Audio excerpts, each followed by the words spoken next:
सरिता जानकी देवी की बड़ी बहू, जिसे जानकी देवी गवार समझती है और घर के बाहर के सभी जरूरी कामों से दूर रखती है। सपना बहू कहाँ हो? अरे बाजार में आज भीड़ होगी, हम पहले ही लेट हो चुके हैं। आए माँ जी, बस यह अपना न्यू पर्स जो मॉम लंदन से लेकर आई थी ना, वो ले रही थी। माँ जी, आपने वो प्लाजो सूट नहीं पहना जो मैं आपके लिए नया लेकर आई थी। अरे बहू, मुझे साड़ी में ही आराम मिलता है। चलो ठीक है, कल वो पहन लूंगी।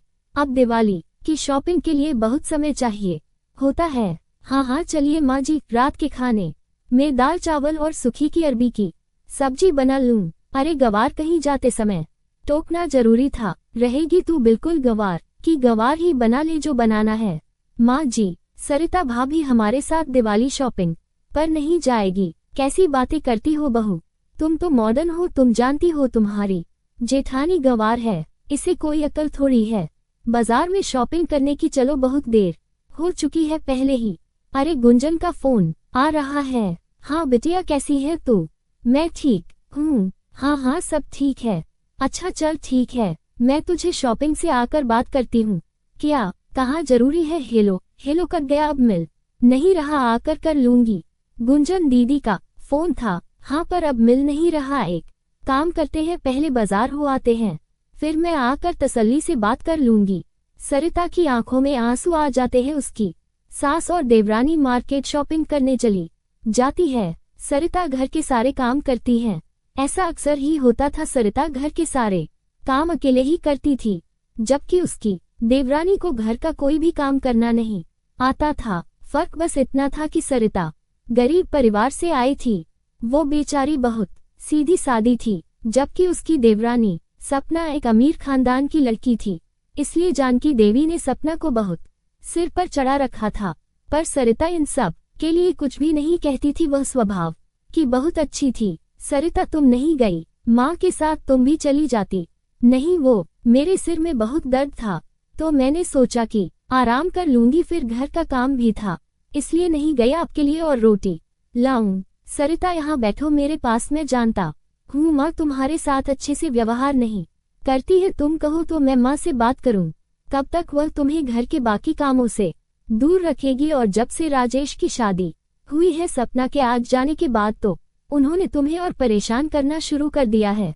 कोई बात नहीं जी, अभी अपनी सपना की नई शादी हुई है, कुछ सही महीने तो हुए हैं, अभी उसे आराम करने दो। मुझे पता है सरिता, मन तो तुम्हारा भी दुखी होता है, पर तुम मुझसे कुछ कहती नहीं हो। सरिता खाना बना रही थी, वही उसकी देवरानी सास के साथ मिलकर शॉपिंग के सामान को देख कर रही थी। राजेश, बताओ ना ये जीन्स कैसी लग रही है? माँ जी आप बताओ, ये तो कुछ बोलते ही नहीं है, जब देखो फोन में घुसे रहते हैं।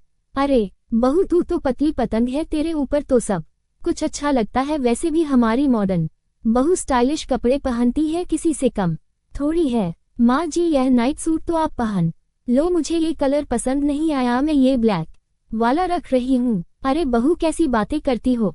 मैं इस उम्र में नाइट सूट थोड़ी पहनूंगी। एक काम करेंगे, कल वापस करके इसकी जगह तुम कोई और रंग का पसंद करके ले आना।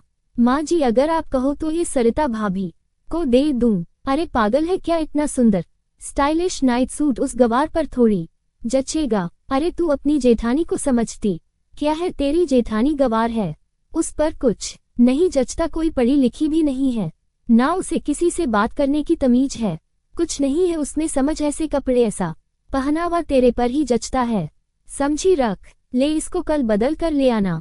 अरे मैं गुंजन को फोन करना तो भूल ही गई, एक बार फोन मिला लेती हूँ, मिस कॉल आई हुई है। हेलो, हाँ गुंजन, तूने फोन किया था?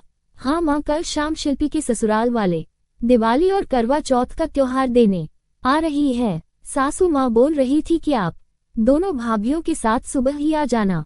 हाँ, ये भी कोई कहने की बात है? शिल्पी हमारी बेटी ही है, हम जरूर आ जाएंगे, सुबह जल्दी पहुँच जाएंगे। और तो चिंता मत कर, सपना बहू बहुत मॉडर्न है, वह वहाँ जाकर सारा कुछ संभाल लेगी। जैसा जानकी देवी ने अपनी बेटी को कहा, उसका उल्टा ही हुआ। सपना तो मॉडर्न पहनावे में तैयार होकर बस वहाँ जाकर अपने मोबाइल फोन पर लग गई, या फिर इधर उधर बैठकर बत्तियां ने लगी।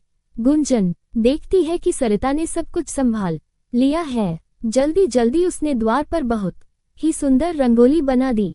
रसोई में गुंजन की सास के साथ मिलकर सारे पकवान भी तैयार कर दिए, अच्छे से ड्राइंग रूम भी सेट कर दिया। सब कुछ गुंजन देख रही थी, पर मजाल है कि सपना ने एक गिलास इधर से उधर भी रखा हो। शाम को शिल्पी के ससुराल वाले आए तब भी सरिता ने ही सारे कामों में मदद की। जब वह लोग चले गए तब गुंजन की सास सरिता के पास आई। सरिता बहू, तुम बहुत ही समझदार और संस्कारी हो, तुम्हें घर गृहस्थी की एक एक चीज का बारीकी से पूरा ज्ञान है। शुक्रिया, तुमने आज सब कुछ बहुत अच्छे से संभाल लिया। हमारे यहाँ तो किसी को रंगोली बनाने आती ही नहीं थी, पर तुमने इतनी सुंदर रंगोली बनाई। गुंजन के साथ मिलकर सभी मेहमानों की खूब खातिरदारी की। अब मैं चाहती हूँ शादी के समय भी तुम हमारे साथ ही रहो। तुम यहाँ रहोगी तो मेरी चिंताएं दूर हो जाएगी। थैंक यू सरिता भाभी। आशीष बोल रहे थी कि सबको आपकी बनाई रंगोली बहुत सुंदर लगी, सब आपकी बहुत तारीफ कर रही थे। हाँ भाभी, सचमुच आपके आज आने से मुझे आज बहुत हेल्प मिली है। सब लोग बहुत खुश होकर गए हैं। माँ, तुम बहुत लकी हो जो तुम्हें सरिता भाभी जैसी बहू मिली। सबके मुंह से सरिता की तारीफ सुनकर जानकी देवी एक पल के लिए सोचने लगती है कि वह गलत थी जो हमेशा सरिता को गवार कहकर उसका अपमान करती रही, पर आज सरिता ने अच्छी सी सब कुछ संभाल लिया था।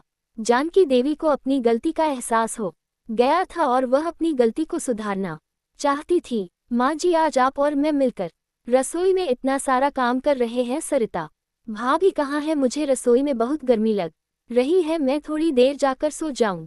आज सरिता और अजय घूमने के लिए गए हैं, मैंने उन्हें पिक्चर देखने भेजा है। कितने सालों से वह दोनों एक साथ कहीं घूमने नहीं गए थे, और तुम तो हमेशा राजेश के साथ जाती रहती हो, इसलिए आज तुम घर का काम करो, मैं भी तो कर रही हूँ। अरे दोनों मिलकर करेंगे तो पता भी नहीं चलेगा। ये माँ जी को क्या हो गया है? कल तक तो सरिता भाभी को गवार कहती थी, मेरे आगे पीछे डोलती थी, आज उल्टा ही चल रहा है। अब क्या करूं? इन्हें खुश करने के लिए मुझे काम करना ही पड़ेगा, वरना इनका कोई भरोसा नहीं कि कब पीछे क्या हुआ। सपना बहू, तुमने कुछ कहा? नहीं नहीं, कुछ नहीं माँ जी। उसे दिन के बाद जानकी देवी ने अपनी दोनों बहुओं के बीच में फर्क बिल्कुल खत्म कर दिया। वह जितना प्यार और सम्मान सपना को देती थी उतना ही सरिता को भी देती थी। ये सब देखकर सरिता बहुत खुश थी। जिस प्यार और सम्मान की वह आशा करती थी आज उससे वह मिल गया था।